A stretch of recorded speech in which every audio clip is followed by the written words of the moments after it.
Welcome to the Sourcing Hero podcast, produced by Una, a group purchasing organization that empowers sourcing heroes, and Art of Procurement, the world's largest procurement podcast network. I'm your host, Kelly Barner. The goal of the Sourcing Hero podcast is to capture the epic stories of people who are rising up and beating the odds to create exceptional value within procurement, directly from those heroes themselves. Today, my guest here on the Sourcing Hero podcast is Wendy Storino. Wendy is a seasoned procurement leader with nearly 2 decades of experience in technology sourcing and supplier strategy. Hi, Wendy. Thank you so much for being with me today. Hi, how are you? Just fine. Now, this Great. is going to be an interesting conversation because I've talked about the fact that you have extensive experience. Certainly, technology sourcing is always critical, and so is supplier strategy. But give us sort of the big picture background. What do you find that it's helpful or interesting for people to know about your career journey to this point? I think for my career journey, I've done a little bit of everything, and I've done a lot of certain things. And it's like I sometimes equate my career to that of a nurse. Sometimes they'll start off in a certain area and then they kind of edge over into something else because they get a little, Yes. crusty and just decide I'm going to try something new. And then I've known nurses that were like, they're in ER now and they were in cardiology and they were in different areas. And so I started my career in equipment leasing back in Okay. the 90s. And when the financial crisis came, and happened in 2008, I found myself without a job like a lot of other people. And I found something at a procurement, actually called it IT asset management at the time. And it was a leasing portfolio they had, and it was in their procurement area. And from there, I started learning procurement. Now, one of the things that is part of every conversation in procurement right now, and this will certainly relate back to your experience with technology sourcing, is AI. And some of it is how we leverage AI to be more effective or more productive, or even to have agents start doing work for us. But what procurement has to be concerned with on top of all that is that it's affecting our contracts and maybe even the liability that our companies are exposed to. Based on your experience, what kind of challenges does the rapid rate of adoption around AI present for our current contract strategies and even the terms that are in them? Yeah, I would say that most companies are still treating AI like it's a feature of some kind. And contractually, that's where things start breaking apart. That gap isn't just, it's missing definitions and regulations, and it's still so very high level because people are just now starting to use it. They'll come to a renewal and they'll see there's AI in there. Yeah. And they didn't even consider, does the limitation of liability change? Does the warranty have to be modified? What happens with those outputs that the AI is doing? How can we get an SLA around that and make sure that they're working and the outputs are accurate? Where are those things that they're thinking about? And a lot of times, what I'm hearing people say, my practitioner, colleagues, they'll say, well, right now we're so busy and we find there's an AI, we're just trying to get that, generalized contract addendum in there for the renewal, and we're going to worry about all that later. But they recognize that there's something to look at. They're just in a hurry all the time. Yeah. Current people are often in a hurry, and they're just trying to get the right outcome for the quickest, as quickly as possible. Now, you talked about how procurement practitioners tend to feel when they encounter AI in a contract. Hmm. Give us a sense of how legal feels about the same thing. Legal, and in my last company, we had several meetings where legal came, and their overall feeling is a little bit of fear because they don't want the AI to learn the secret sauce. Each company has their own, proprietary way of doing things, and AIs are there to learn and pick up things and do things a certain way. And um, legal's feeling is they don't want it to learn those kinds of things and then go back and teach the larger Yeah. community how to do it, so that now all their competitors have the same advantage. So they want to box it in and make sure that it is within their environment, and we have a addendum to address anything that goes out. But that's really it. That's what they're thinking about right now. Now, when we think about what these contracts are ultimately trying to achieve, certainly part of it, it's very standard to have SLAs and a software contract. But if Mhm. AI is involved in the delivery of the services, of the described outcomes, who is usually accountable for the performance of the software? Well, I would say that the person accountable for the software is the AI provider.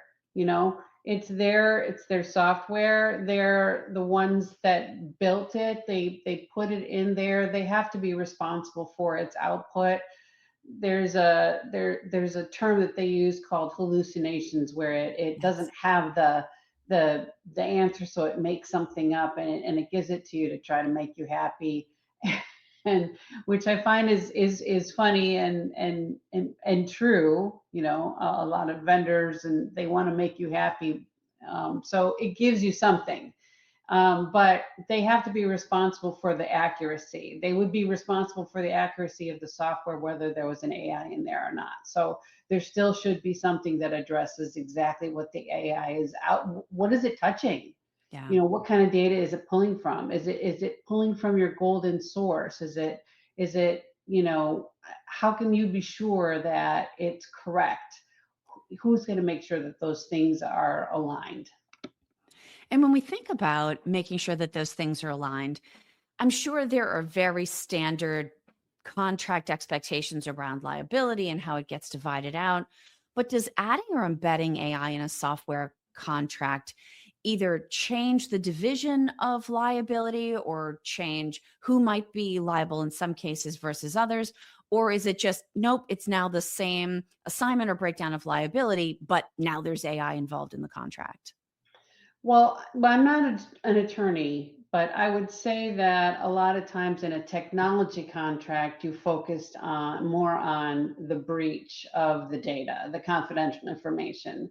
So I think that now they're thinking, okay, yes, that is of course important, but Yeah. that's the standard. Let's start also thinking about, what if that breach has occurred with the AI? What if that breach has occurred without the AI, but the AI moves some information around that shouldn't be there? Who's responsible for that? Yeah. And maybe some other questions that are, things that legal would have considered had they known AI was involved in the beginning. Oftentimes, what happens is people are working with contracts that are legacy contracts, and in renewal they find out there's an AI embedded, and that was never contemplated in the original agreement. And even doing an amendment, just it doesn't really address all the sections and the intent of the software that it originally was at whatever time you signed the agreement, even if it was 3 years ago. Yeah, that's actually a really interesting point. And it's one of those things where I know this is going to sound very old compared to AI, but Hmm. when software switched from predominantly being on premise behind the firewall to being SaaS and hosted in the cloud, well, that oh, this is great. And procurement definitely had some worries now, like, oh, my spend data is going in the cloud. Who Right. else's spend data is sitting on the same machine in a hosting or data center as mine? But over time, I think we all adjusted. It's easier to maintain. You get those updates periodically. Sometimes you need to change something, usually you don't. But the introduction of AI completely changes how we might look at that whole model. Because to your point, even if you signed a contract for SaaS software 2 years ago, you could have sort of just missed the beginning of the onset of all this AI. Everyone is now in such a rush to Right. get AI into their software and to demonstrate the benefits.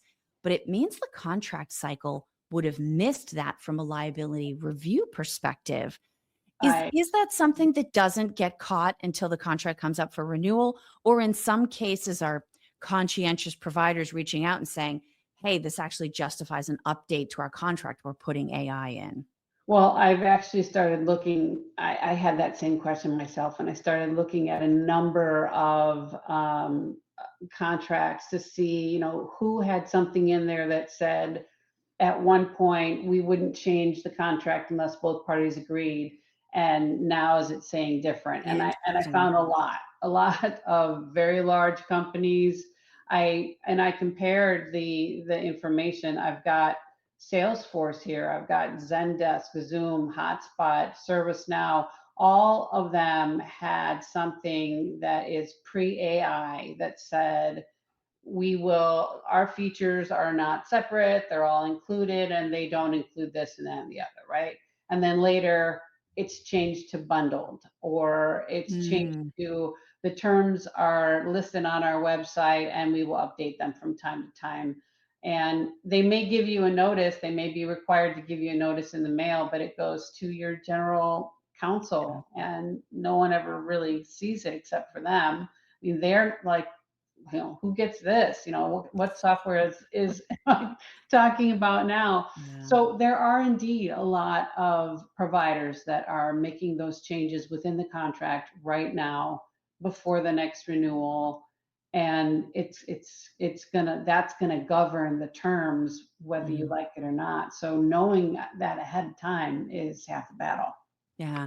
I actually think that's a really interesting reminder for procurement about the mindset we need to take when we approach every single contract, right? Because when you've been in procurement in a while, oh my gosh, and you talked about sort of like the terms, oh, the terms have been updated. How many of those as consumers do we all click past a day? I'm going to be honest, Wendy, I don't read them. But the reality is, a lot of times our contracts are being processed in the same way. And we're Agree. not thinking about something that, and I'll say air quotes, this is a terrible audio practice, but in air quotes, the boring parts of a contract Yeah, down the road can actually end up being the ones that really make a difference. it's true. One It's of the true. other things in this area that you had brought up when we spoke before was about the point of terminating tech contracts for convenience. Yes. So I want to give you a chance here, maybe to bring that back into the conversation, and then we'll talk about how it connects to this overall story a little bit. And I do find it very interesting. So in a tech contract, especially when you're sharing your data and it's a SaaS contract, one of the things in the termination provisions is that they have to return all the data to you and certify to you that they've deleted it off their Mm, computer. Well, once they have an AI machine learning, tool in their mix of software, how can they guarantee that all that data has been yeah. removed from the AI portion and returned and wiped? I don't see how they can. I mean, maybe Mhm. they can, and I'm not an engineer, I don't know, but that's something that I think people need to consider and think about when they're preparing their contracts. Yeah. Now, we've talked a lot about certainly the things to be concerned about, the details to be well aware of, but there are also some benefits Mm, of having AI involved in the contract process. So we'll sort of leave people with an uplifting, optimistic note here, because there are definitely some upsides to having AI in all tech contract technology included. When you think about some of the analytical capabilities that AI introduces, are there opportunities that are beneficial for whether it's procurement or legal or IT to be able to look across all of their contracts rather than being somewhat more limited as a human might be to opening one contract at a time and looking to see what's in there? Absolutely, and I've used some software that does that can look across a number of contracts and find, because they don't call the term the same thing in each contract, Yeah. right?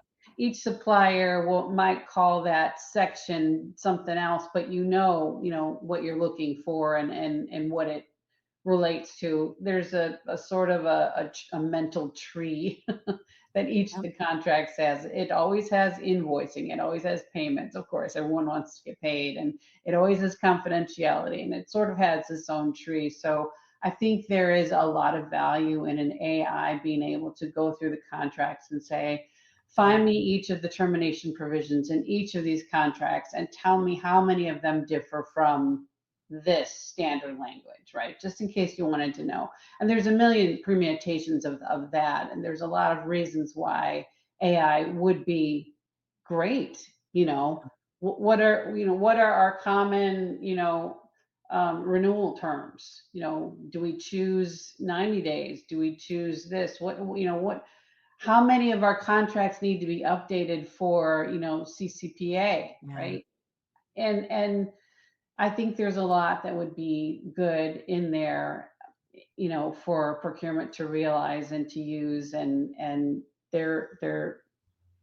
there's a lot of reasons to continue using AI. There's just some concerns I think procurement should have when looking at the contractual portion of the deal.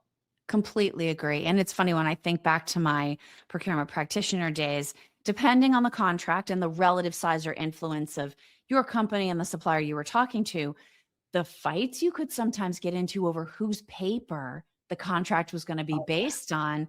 And you would end up, if it was a high stakes or high liability kind of category, you were potentially leaving service levels, leaving money on the table because as a negotiating chip, it was more important to you to get this contract on your paper.